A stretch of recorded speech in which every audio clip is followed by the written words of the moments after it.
Hello everyone, this is Muhammad Hassan. Welcome back to Commerce Simplified Business Foundation for Everyone episode 2. Today we are going to explore a fundamental question: how do economies really run? This is very essential because every business decision, whether it's hiring, pricing, or expansion, involves economic principles somehow. So, first, what is economics? Economics is the study of how societies allocate scarce resources to satisfy unlimited wants. In simple terms, it's about choices, how individuals, businesses, or governments decide what to do with the limited resources. There are two main branches of economics: microeconomics, which focuses on individual consumers, firms, and markets, whereas macroeconomics, which looks at the bigger picture, things like inflation, unemployment, and economic growth. Both are important for the businesses. Microeconomics plays a more direct role somehow. Okay, so let's learn about the heart of economics. Heart of economics, a big term, right? So, what is the heart of economics? It lies in one key issue: scarcity. Resources like time, money, labor, and materials are limited. However, the human wants are unlimited. This leads to three important concepts. Number one, choices. Every decision uses resources. Number two, trade offs. Choosing one option means giving up on another. Number three, allocation. Deciding on how resources are distributed. For example, if a company invests in marketing, it may have to delay a hiring staff. That's the reality of scarcity. This brings up a critical concept in economics: opportunity cost.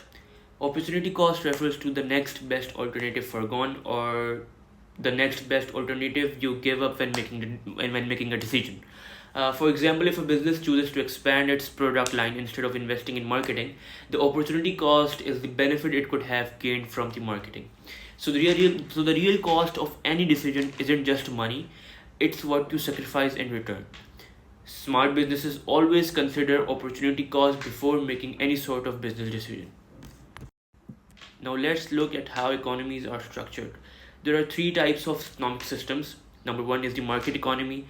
Decisions are driven by consumers and private firms here. Number two, planned economy, in which the government controls production and allocation of resources. And lastly, mixed economy, which is a combination of both of the prior economic systems, in which government and the private system have sort of an equal say. Most modern economies, including Pakistan, follow a mixed economic system where markets operate freely, but the government intervenes whenever needed. These systems influence how business operate, compete, and grow. Okay, so one of the most important concepts in economics is supply and demand. Demand shows how much consumers are willing to buy at different prices. So it's a combination of willingness and ability of the consumers. Then supply shows how much producers are willing to sell. Again, the willing and ability of producers to sell. So their interaction determines price and quantity in the market. For businesses, it helps in pricing, forecasting demand, and planning production, hence remains crucial. Okay, so the law of demand states that all else being equal, of what we know as ceteris paribus, when prices go up, demand goes down. It's an inverse relationship. And when prices fall, demand increases. This happens because consumers look for value. Demand is also influenced by factors like income, taste and preferences, prices of related goods, and expectations about the future. However, these factors will cause the demand curve to move forward or backwards instead of moving along the demand curve, which happens only due to the change in price. Understanding demand helps businesses predict consumer behavior. On the other hand, law of supply states that higher prices encourage producers to supply more, hence a positive relationship between prices and production or supply. Why? Because higher prices again usually means higher profits, but that's not always the case. Supply is affected by production costs, technology, taxes and subsidies, and future expectations. So when it becomes cheaper or more profitable to produce, supply increases. You must have heard somewhere that we reached an equilibrium. What is an equilibrium? Equilibrium literally means a middle ground. So, what is a middle ground in economics? Uh, When supply and demand come together, we reach market equilibrium.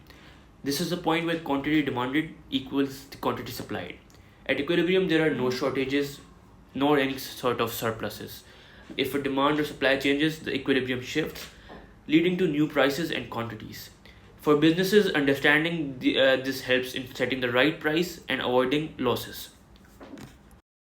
To conclude, let's recap the key ideas we covered in this video.